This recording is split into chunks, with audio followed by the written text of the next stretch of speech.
That's our cue. Live Good streaming afternoon. is loading. I believe we are live. Good afternoon, everyone. On behalf of my co-chair, Delegate Kathy Forbes and I, welcome to the November 20th meeting of the Joint Committee on Pensions. Today, we have an opportunity to hear from consultants who have done a review and created our 2025 actuarial valuation. And I would like to invite them to present. Brian Murphy, Brad Armstrong, and Jeff Thibault. And I apologize if I butchered anybody's names. But welcome. Thank you for being here. Thank you very much. And we appreciate being here, and we want to make sure that your time is being used wisely. And so as you mentioned, we're here to give you a presentation that is a kind of a more of a pared down high level version of what we presented to the Board of Trustees back in September and October. So we hope that it will be informative, and that we certainly would invite any discussion or questions as we move along through it. But my name is Jeff Thibault, so I'm one of the consultants that works on the system, and we're going to kind of take turns through the presentation. So firstly, Brian Murphy will give us an introduction, and then Brad Armstrong will look at kind of more of the high level, more of the inputs that go into the valuation process. And then at the end, I'll just go through some of the more specific results that came out of the most recent valuation as of June 30, 2025. So without further ado, I will hand it over to Brian. Okay, thank you, Jeff. We'll go on to the next slide, please. This gives an overview of what we're going to talk about. The actuarial valuation basically, stripped down to its most basic element. What it's doing is it's trying to tell you what the contribution rate should be to the pension funds for fiscal 27. Now, in terms of determining what the contribution rate should be, well, there's a lot that goes into that. And that's kind of what this is about. I would also like to mention that you'll hear throughout this presentation, we'll be talking about percents. You'll see a number like 20.2% or something. And most of the time, when we refer to a percent, we're talking about a percentage of payroll. And we do that because the pension benefits are basically proportional to pay. And so when we talk about the contributions, we want to say a certain percentage of pay is what the contribution rate is. And so you'll see that coming up anyway, percentage of pay. So the table of contents, we're going to talk about the objectives of funding, a bird's eye view of the valuation, which I think Brad will get into, valuation results, which Jeff will do. And then if there's time, a little bit of a look into the future with some projections. And if not, you can take that yourself later. So slide 3. So first of all, the objectives. When you're funding a pension plan, I think the thing that we should be thinking about the most is benefit security. We're making promises to 400 and some thousand people right now, retirees, beneficiaries, active members, vested terminated members. And we want them to get those benefits that we promise to them. So benefit security we list first. We think that's a really important objective. Now, hand in hand, we'd also like to see a stable pattern of contribution rates. If contribution rates were to vary, widely from time to time, the state wouldn't be able to deal with it. I mean, you just couldn't keep the pension plan. And so that's like almost part of benefit security. We want to have stable and predictable contributions. The next one is called intergenerational equity. That kind of means like, in the ideal circumstance, we would like each generation of taxpayers and citizens to pay for the pension benefits of the public employees that serve that generation. Now, I think actually working out the math on that is really complex, but let's just say in the long term, we don't want to be there. Someday, hopefully, we'll get there. Next thing we'd like to see is a stable or increasing ratio of assets to liabilities. We'd like to see our plan approach a point where it's what we call fully funded. We'd like to have, if the liabilities are a certain amount of money, we'd like to have assets equal to those liabilities. So we'd like to be 100% funded.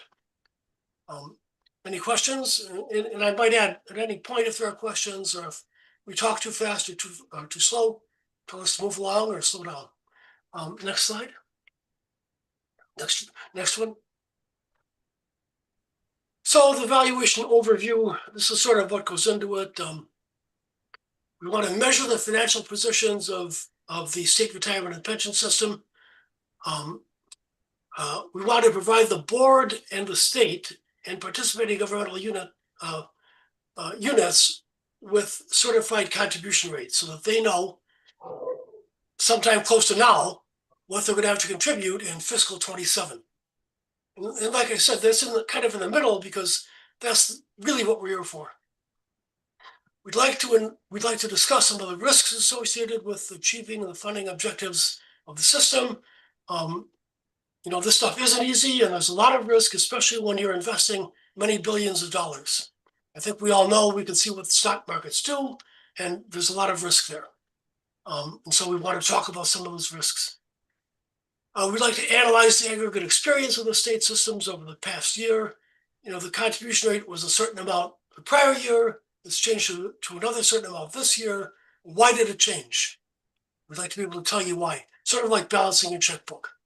And finally, there's some accounting information that has to be produced.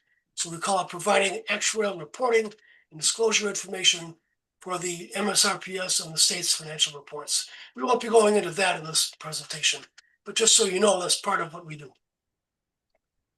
Next slide. Sorry, can I interrupt 1 second? Senator Lewis Young, did you have a question you wanted to ask now, or you want to hold it? I wanted to ask a question on one of the previous comments.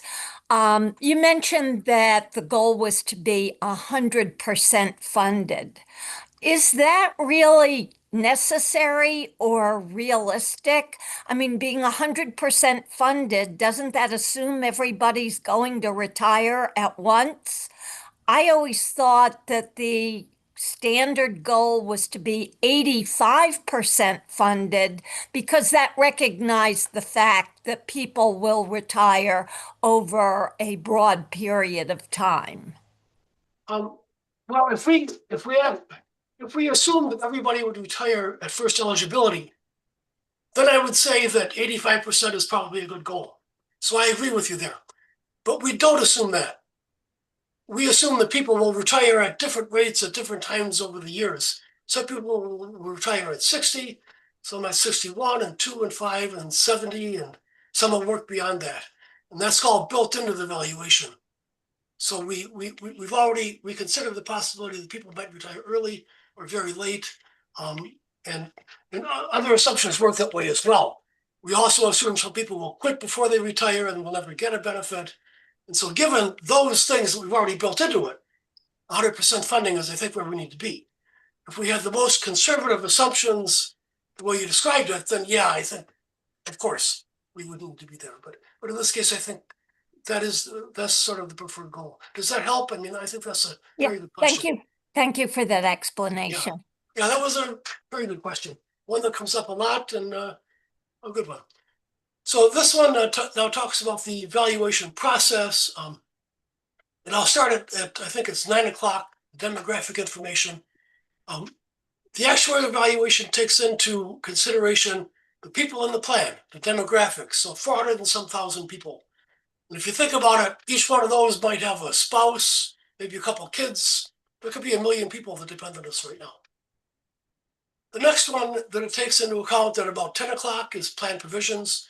We have to know what the benefits are that are being promised. You've got pre and post 2011 benefits and different levels of COLA and different multipliers depending on the classification of the plan. We have to know what all of that is and take it into account. Then we have to make assumptions, and that's what we just now talked about. We have to make assumptions about the rates at which people retire at different ages, how long they might or might not live, whether or not they'll get disabled, the chances that they'll quit before retirement, et cetera, et cetera, et cetera. Then we take into account the financial information, all of the money that's being invested, the structure of the portfolio, what it might earn in the future.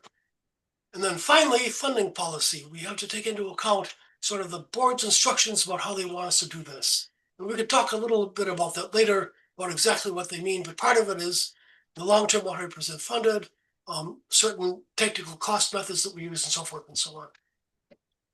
And at the end of the day, we get valuation results. And the main one that you really want to hear about is employer contributions. There's also funded status. How close are we to that 100% goal or 85% goal or whatever? Things like that. Next slide. And I think at that point, I turned it over to Brad, and Brad can take on this. Okay, I'll take the baton. The 12 o'clock in the prior slide, expanding on that to the specific assumptions that we're using for MSRPS. We're making numerous assumptions, but the most influential is the rate of return assumption. We're assuming 6.8% investment return. We make assumptions about the cost of living adjustments, the COLAs. And as Brian already mentioned, life expectancies, rates of retirement, rates of disability, and as well as salary increases. So if we go to the next slide, certain variables affecting the valuation results are the plan provisions and the actuarial, actual past experience. And there's also recent legislative changes have changed the state system's amortization policy, certain plan provisions, and most recently, the manner in which administrative expenses are charged. Next slide. The funding policy has three major elements: the entry age actuarial cost method, 5-year asset smoothing, and an amortization policy. All three of these are designed to produce better year-to-year employer contribution stability. You may recall Brian mentioned that's one of our objectives. The next slide. Also a little bit of overlap with something Brian already mentioned. We have 400, the total members under state, 376,000. The PGUs, the participating governmental units, is what that abbreviation stands for. Those are municipal employers who participate in MSRPS. Those sum to 431,488 members. Now think about that in terms of the dependents that reside in those households. MSRPS is impacting over 1 million people, most of whom are Maryland residents.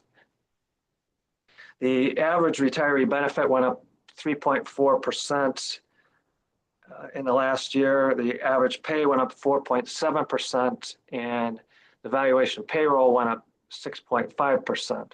The valuation payroll went up more than the average pay because we have a larger active workforce in the 25 valuation versus the 24 valuation.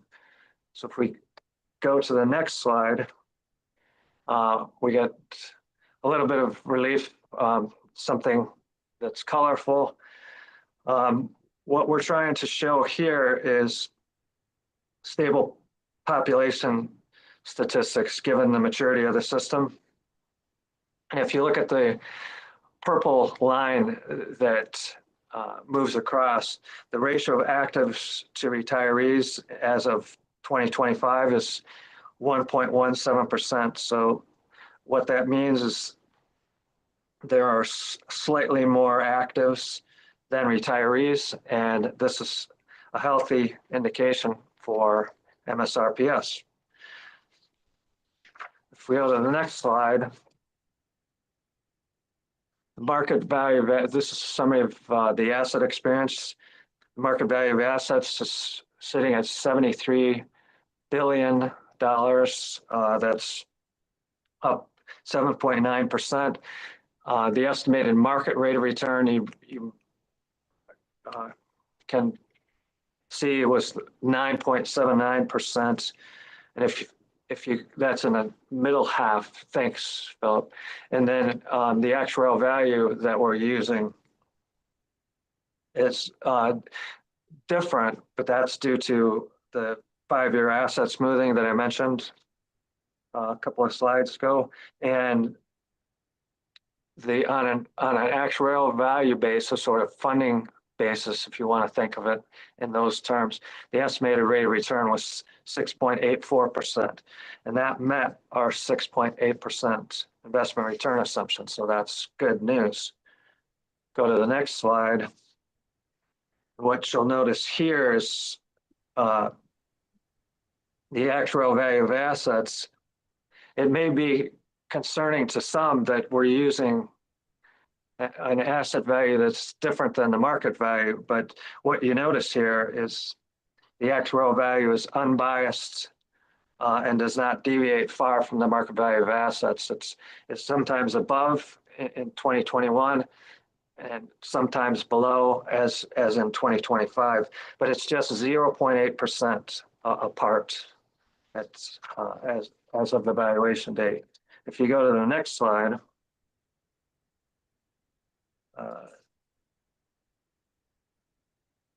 this is a look at the historical net investment, non-investment cash flow.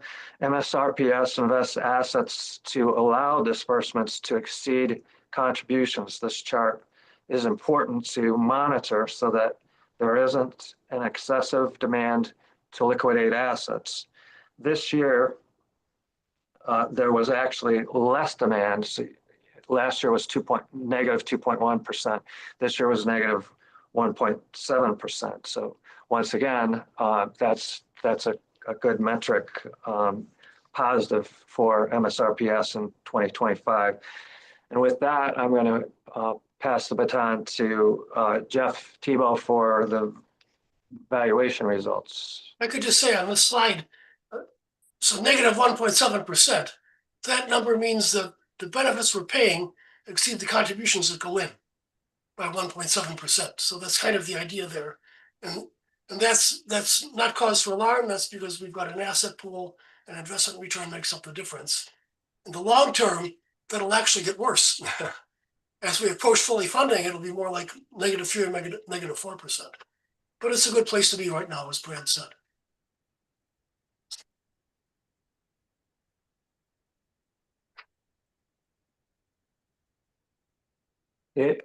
Jeff, do you have your audio on, speaker? I believe so. So hopefully Okay. you can hear me okay. So Yes. if we could advance 2 slides, and this portion of the presentation we'll get into.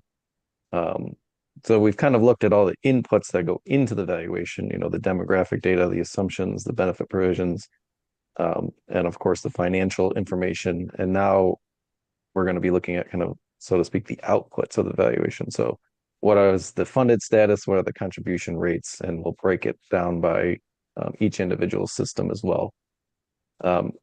On this slide, we're actually just looking at the system as a whole, and we're looking at what we call the funded ratio or the funded status. So on this slide, you have in the bars, you have the accrued liability, which is the dark blue. And that's the liability that's associated with the service that's already been rendered by the employee. So for an active member, if they've worked 10 years of their career, the accrued liability is essentially, as best as we can, we're trying to model what are the liabilities associated with that service that's already been rendered in the past. And of course, for somebody who's terminated employment and is maybe have a benefit due at some point in the future, and especially for retirees, all of their services in the past. And so we're measuring that liability number against the system's assets as of each valuation date. And so this chart just gives us a trend in how the funding is progressing. And so this chart, gives us a 10-year history of that. And as you can tell that by the bars, you can see that the accrued liability is continuing to increase over the years, which is expected. Sometimes it increased faster than expected, sometimes slower. Sometimes there are assumption changes which change the liability. So depending on the assumptions that you use, that can change that liability figure. So for an example, back in 2021, the investment return assumption was decreased. and that has the effect of increasing the liabilities immediately. And so you do need some context when you look at these kind of graphs. And so you can tell that from back, 10 years ago, we've made some progress in funding the system, and we've actually had a bit of a rocky road, so to speak, in that there has been increases in the funded ratio. It peaked in this 10-year period in 2022, and then it kind of came back down. And so, obviously to have the full picture, you need to know, what happened in each one of those years. And that's what the valuation is doing. It's taking into account the experience of those years. So recently, some of the things that have driven down the funded ratio are experience having to do with inflation. Of course, we all know inflation has been historically high in the last few years. And so that is going to increase the cost of living assumptions that are due to the retirees. We've seen it increase salaries fairly substantially, which increases the liabilities for those active members that are still accruing their benefits.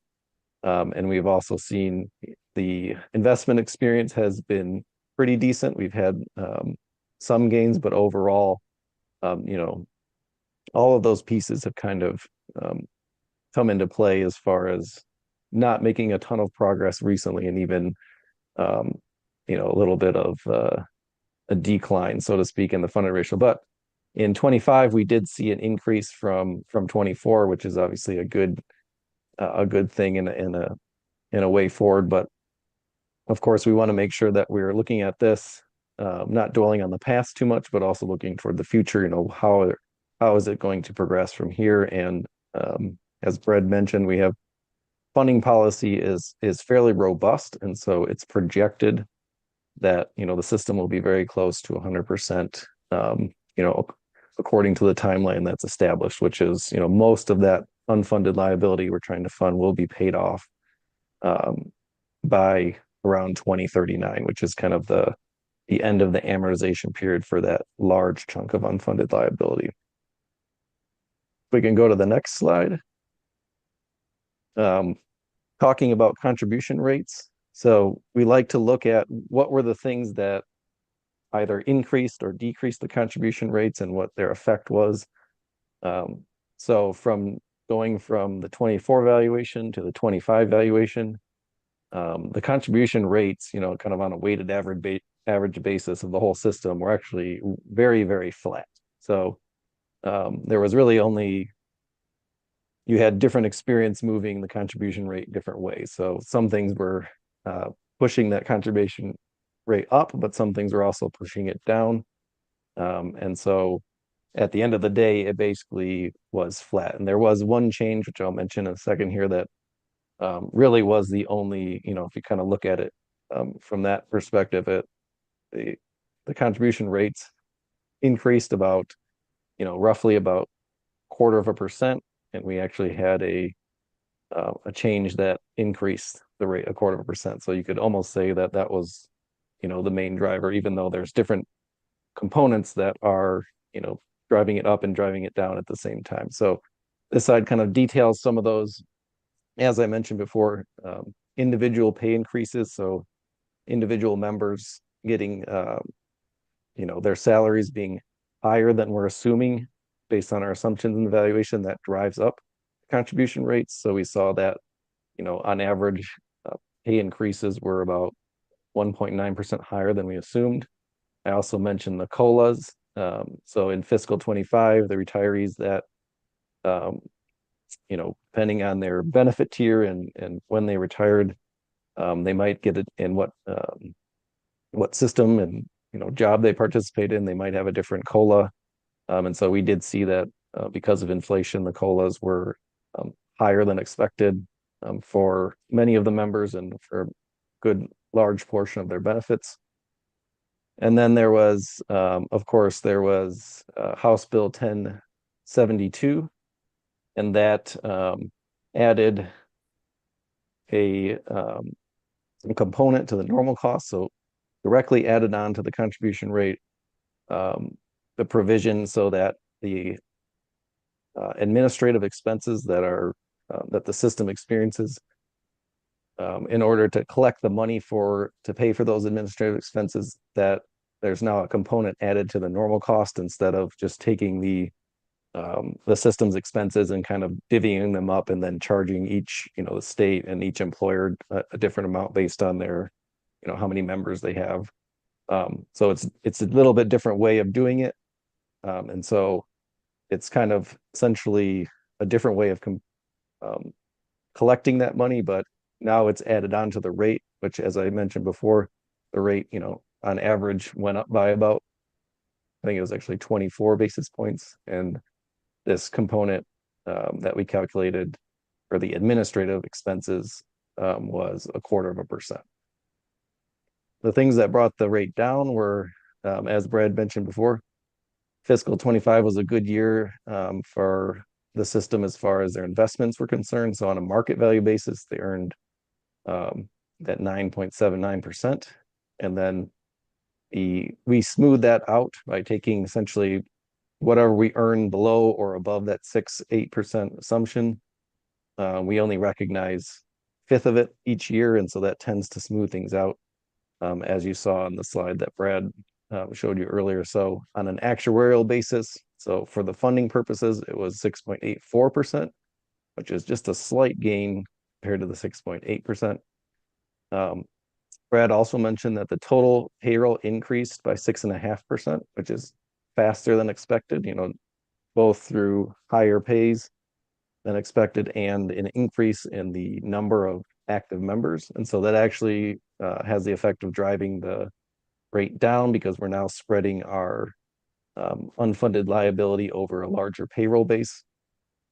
And then a couple other things that we've seen that drive the rate down are, of course, for members that have a what we call the reformed benefit. So after service that's rendered after July 1, 2011, or if they're in a system that is essentially the reform systems have lower on average have lower multipliers and less generous COLAs. And so the more members that are in those systems, the cost continues to decrease each and every year. And so if you look at the demographics, the majority of the active members are now in those, what we call the reform systems now. So it's been, 14, 15 years since that's been acted. So, most of the majority of those members are now in those systems. So each year as those members are added, as older members retire and new ones are added to replace them, the cost kind of continues to trend down just slightly.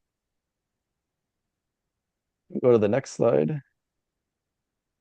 So there's a lot of numbers on this slide and the next slide. I won't go through all of them, but this is now we're actually looking at each system in individually as far as their liabilities, their assets, their funded ratios, and their contribution rates. So if you just kind of focus on the total column, just to make things a little bit easier.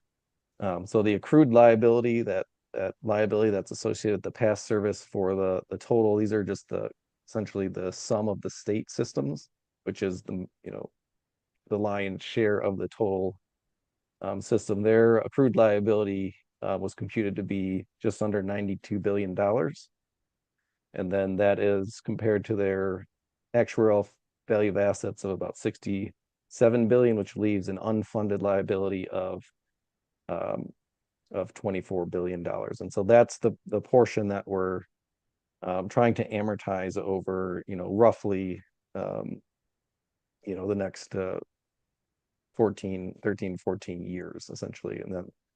And then you can see the funded ratios as well. So for the state systems, funded ratios combined 73.5%, which is a 0.5% increase from 2024. And then finally, in the bottom section, we have the contribution rates that will be, these will be applied to the payroll. And these will be what is used to compute the contributions that will go into the system starting July 1, 2026. So for that fiscal year 2027. So as I mentioned before, So on a weighted average basis, it was 20.47%. And obviously each system is a little bit different. You have, if you look at that, teachers in ECS are roughly, around the 20% mark, whereas other systems, depending on their demographics or their benefits, so generally state police judges and LEOPs have more substantial benefits. And so we expect their contribution rates are going to be a little bit higher as a percentage of their pay. State police is a little bit of an anomaly in the fact that they have a very large retiree population relative to their active population. And that's partially due to the fact that they have much shorter careers than the other types of employees, because they're, generally police officers are not, working till they're 65, 70 years old. And so they have a smaller payroll base, essentially, and that's why their rate looks inordinately high compared to the other systems.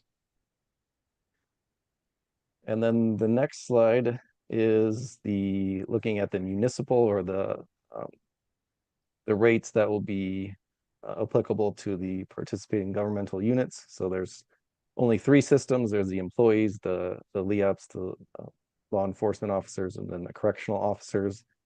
So you can see that in there, for the total of those systems, they carry a accrued liability of about $8 billion. Their assets are about $6.4 billion, and their unfunded liability is 1.7. So obviously much smaller in magnitude versus the state systems. They are a little bit more well-funded at 79.2%. And they also made some progress, although you have some mixed experience if you're looking at each individual system. And then their contribution rates on a weighted average basis, obviously the employees being such a large system relative to the others is going to really drive that. But they're on a weighted average basis at just under 12% of pay for their contribution rates, which is an increase of about 18 basis points of payroll. So again, very relatively flat for the contribution rates year over year, which is, as Brian mentioned before, is one of our objectives, is to keep that contribution rate, as flat as a percent of payroll as we can. Sometimes it doesn't always work out the way we would like it to, but in this case it did for the most part. And then that's really, from there we have the next slide is just a kind of a summary of those, of kind of what we've already talked about before. So for the most part, as I mentioned, things were relatively quiet from the last valuation as far as the results were concerned. So we had a very small increase in our funded ratio. The contribution rates were relatively flat because of the change in the statute, so that administrative expenses are now added to the normal cost. That was really the only increase in our contribution rates year over year. We do have some challenges coming up in the future. So because we do that smoothing to the assets, there was a pretty significant market loss in fiscal 22. And so looking ahead to next year, we have to recognize that final piece of that loss. And so that's going to put some upward pressure on the contribution rates. So expect that next year, unless we get a really good year in the market or good experience on the liability side, that rate will probably be higher for fiscal 28. So when we do this exercise again next year. So that really concludes the extent, I suppose, of our prepared comments. We do have, I think, as Brian mentioned, we did include some projection slides that we showed the board back in October that if anybody is really interested in, we can go through those as well. Just showing kind of what things might look like in the future as far as how we project things. But we're happy to take questions, or we're happy to go through that. It's up to you. Are there any questions from the group? Senator Lewis Young? Yes, I would be interested in knowing, how do we compare to other states in terms of performance, in terms of investment performance, unfunded liability, and any other key measurement criteria that would illustrate the health of our program? It's a very good question, and like so many things in the actual world, it depends. But in general, without getting too detailed into it, Maryland has our funded ratio is slightly above 70%, as we've mentioned, which is definitely not an outlier in the public space. There are certainly systems that are worse funded. There are systems that are better funded. So we're probably kind of in the middle-ish. And as far as the one thing that's difficult sometimes to compare is, because every system has its own set of policies, assumptions, and the way that they're funding their systems, it's not always really easy to compare apples to apples all the time, just because if one system's assuming they're gonna, they're only gonna get 6% on their invested assets versus a system who's assuming 7%, it's not always easy to compare directly.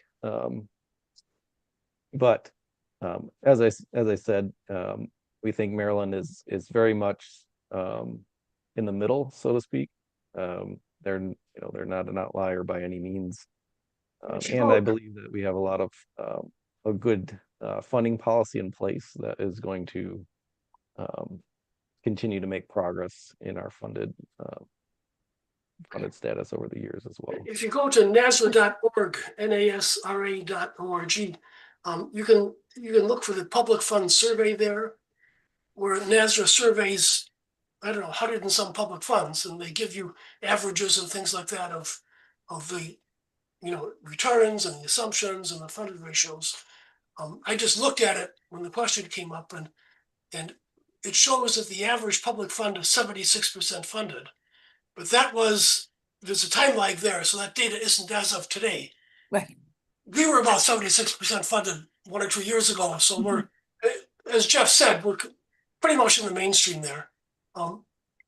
In terms of investment return, I guess I would like to comment that it's risky to compare returns among different systems, because the systems can all be very different. If a fund is severely underfunded, their ability to invest is constrained, and they're going to have worse returns. If somebody has an aggressive investment posture, they might have better returns, but maybe next year worse. So I think that's almost really more a question for the investment consultant to go into, like how does our performance compare, and sort of like the actuarial evaluation. It's not a simple answer. I'll spend an hour or two telling you. And if I might follow up with one more question, you made a reference to you have some projection charts. As you look at those projection charts, are there any components of our retirement plan that might warrant looking at tweaking? Well, this is Brad. I have partial answer, and that's the amortization policy for the municipal plans. I know that's not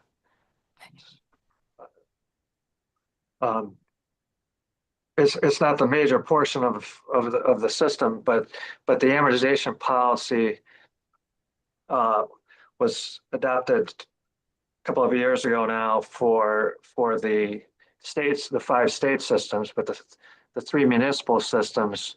One in particular's amortization policy is less than 15 years now, and that will result in at least the risk of more and more volatility in the contribution rates. So if I had to put a priority on any of the provisions or methods, that I think we could start with that. And work with staff and DLS, please. Thank you very much. Senator Hedelman, Delegate Forbes, if I can just say, Senator Liu Xiang, I'm happy to get you the links for the NASRA surveys to send them to Philip and Joe, and they can distribute them to the committee. Thank you. Thank you so much, Anne. Anybody have any other questions? No, I'm looking on. Okay. All right. Well, thank you very much for the presentation. We really appreciate it. I'm going to turn it over to Philip to talk a little bit about next steps and potential legislation. Thank you, Madam Chair. Can everybody hear me? So the next meeting will be the final meeting. That'll be on December 10th at 2 p.m. We will have the investment overview that I'll present. So Senator Liu Xiang will get some more information on how we're performing in the various asset classes and the strategies that the system is employing. Just as a little bit of advance, again, our board has kind of taken a policy of mitigating volatility. And so both on that investment side, on the funding side, that's kind of been the focus of our system. We'll also go over the board requested legislation from the last meeting, which was, I believe, a couple items. And then real quick, we do have one additional item that we will bring up for discussion. So last session and last interim, there was joint committee legislation from a proposal to conduct a work group reviewing Title 37 of the State Personnel and Pensions article, which is the title that governs transfers of service between systems, whether it be state, local, local to state. We met a number of times over the interim, did a lot of good work, and there is a consensus that we need a little more time. So since the deadline for that report was established in joint committee legislation, we'll be putting before you a request to extend another interim so we can delve a little more deeply into some issues that we think need a little further review. And then other than that, that's all I got for you. And thank you all for that legislation last year. This has been a fantastic work group. We've gotten a lot done. Thank you. Thank you all for being here today. Thank you to the committee and thank you to the presenters. And thank you for the work you did in making your complex actuarial work accessible to us. We appreciate that. And if there's no more questions, we'll close the meeting. The meeting's adjourned. Thank you all. Thank Thank you. you, Happy everybody. Thanksgiving.